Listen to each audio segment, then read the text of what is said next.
Birth control is one of the worst inventions mankind has ever made. Birth control is one of the most damaging things you can put in your body. Birth control is the devil.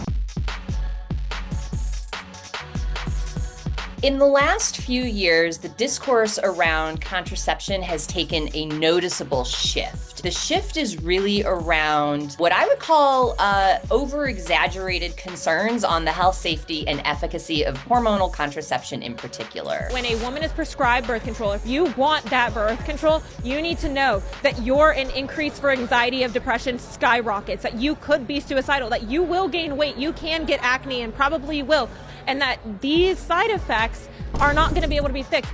This is a newer take on an older discourse, which is the harms of reproductive health for women and people who have the capacity to give birth and be pregnant. When the oral contraceptive pill was first introduced, before it was ever legalized, before it was ever widely available, women were clamoring to get it. This was because controlling your reproduction meant being able to control your life.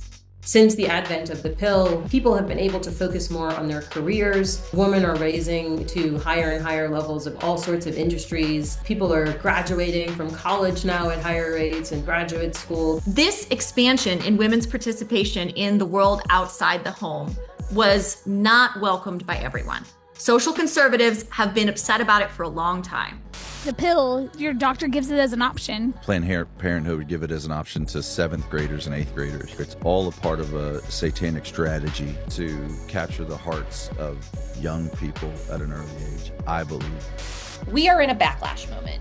We are in a moment where conservative political and legal forces are really trying to roll back decades of progress, not just when it comes to reproductive and sexual health, but when it comes to all of our rights, the way that all of us interact with our bodies and the state. This campaign against hormonal contraception in particular is just part of that. What's the biggest thing for you that keeps you up at night? The birth rate is very low. The other force that is really salient in the current debates about contraception and abortion is pronatalism. Pronatalism is the idea that we need more babies and the government should do something about it. Pronatalism is obsessed with birth rates. Some people call pronatalists birth rate freaks. I have about a kid a year. We have 4 kids, 5th is on the way, and our 5th is 5 years old. So we want to have as many kids as we can. And because I have to have C-sections, that basically means until I lose my uterus in a surgery, I'm going to keep having kids.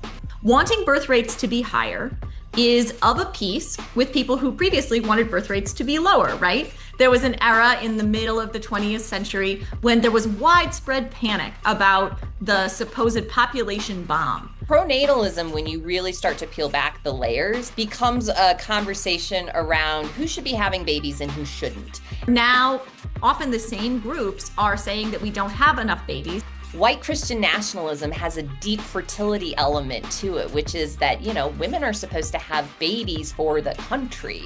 I want more Christians in America, and I want those Christians to have more babies. So you have young folks scrolling on social media with a barrage of messaging.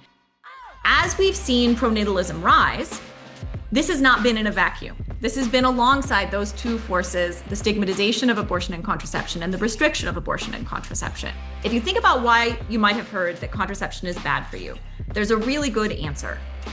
There are people who want you to have kids kind of all the time. And the thing about having kids all the time, ask your grandma, is that you don't do much else. You don't engage in the paid labor force. You don't get to finish your education. Project 2025 is the brainchild of the Heritage Foundation and its members, and it is a blueprint, literally published, with policy goals that, if all of them were implemented, would roll this country's progress back to about 1865. And I'm not exaggerating when I say that.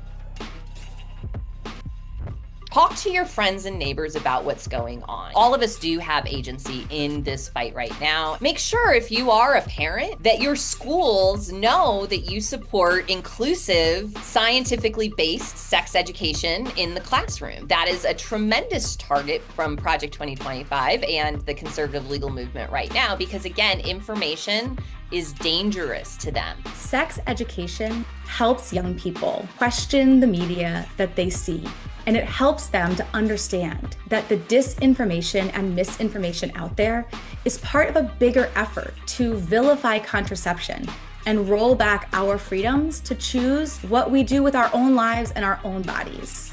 SECUS, Sex Ed for Social Change, is fighting for policies that protect and promote young people's right to good quality sex education. We hope you will join us in that fight.